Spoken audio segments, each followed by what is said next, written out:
तो अखिलेश यादव को आपने सुना। इसी पर और जानकारियों के साथ हमारे सहयोगी शैलेश अरोड़ा जुड़ चुके हैं। सीधे उन्हीं के पास आपको ले चलते हैं और जानकारी लेते हैं। शैलेश, देखिए, पहले ललितपुर पहुंचे अखिलेश यादव, वहां पर जाकर के पीड़ित परिवार से मुलाकात की। अब चंदौली वो जाने वाले हैं। 9 मई की तारीख बताई जा रही है जब चंदौली अखिलेश यादव पहुंचेंगे। कुल मिलाकर के इन दोनों ही मामलों को लेकर बेहद आक्रामक हो गए हैं सरकार पर अखिलेश यादव। शैलेश,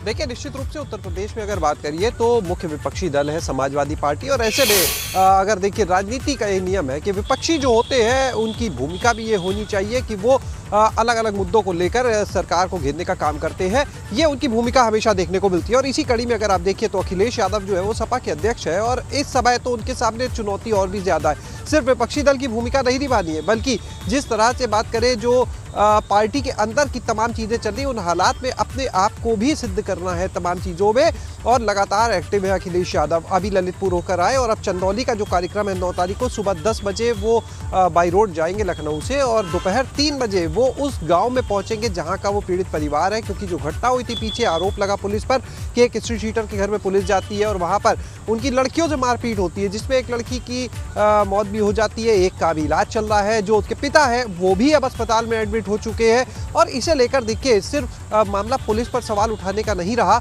बल्कि ये मामला जुड़ गया, इसमें राजनीति और जातिगत चीज़ें जो जुड़ गई। जिस तरह से ये आरोप लगने लगे कि अखिलेश यादव की तरफ से भी ये आरोप लगाए गए कि जो कार्रवाई हो रही है, जो इस तरह की घटनाएं हो रही है, वो एक जाति विशेष के लोगों के साथ हो रही है। तो ये चीज़ें जो जुड़ती चली गई है, तो इसकी वजह से सियासत और तेज है। और अब 9 तारीख को अखिलेश यादव चंदौली जाएंगे। पहले ललितपुर होकर आए, हमने सुनवाया उन्होंने वहाँ पर किस तरह से सरकार को घेरने की कोशिश की, तो अब ललितपुर के रास्ते वो एक बार फिर से सरकार को घेरने की पूरी कोशिश करेंगे। 9 तारीख का जो उनका कार्यक्रम है, तो अब लगातार देखिए पहले चंदौली की घटना, प्रयागराज की घटना, ललितपुर की घटना, जो तमाम घटनाएं हुई है, कहीं ना कहीं विपक्षी दलों को एक मौका मिला है सरकार के ऊपर हमलावर होने का। और सबसे बड़ी चीज़ जो लॉ एंड ऑर्डर की बात होती है, उसमें पुलिस की जो भूमिका है वो सवालों के घेरे में आई है।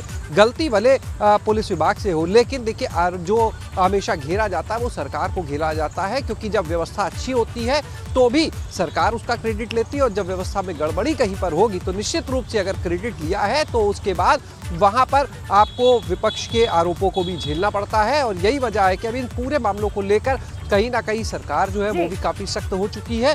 ललितपुर की घटना में आप देखिए कि किस तरह से जो आरोपी पुलिसकर्मी था उसको प्रयागराज से किस तरह से गिरफ्तार किया गया, उसके नंबर को सर्विलांस पर लगाकर, यानी पूरी तरह से टीमें जुट गई थी। लगातार लखनऊ से भी निर्देश दिए जा रहे हैं कि कोशिश ये कि किसी भी तरह से जो ये घटनाएं सामने हो रही है इन पर अंकुश लगाया जा सके, ताकि व्यवस्था भी सही रहे और दूसरी तरफ विपक्षियों को कोई मौका भी ना मिले। लेकिन फिलहाल तो जो हालात है, विपक्षियों को भरपूर मौका मिल रहा है सरकार को घेरने का, सरकार पर निशाना साधने का। और इसी कड़ी में एक बार अखिलेश यादव अब जब 9 तारीख को जाएंगे चंदौली, तो फिर से देखना होगा किस तरह से सरकार पर हमलावर होते हैं।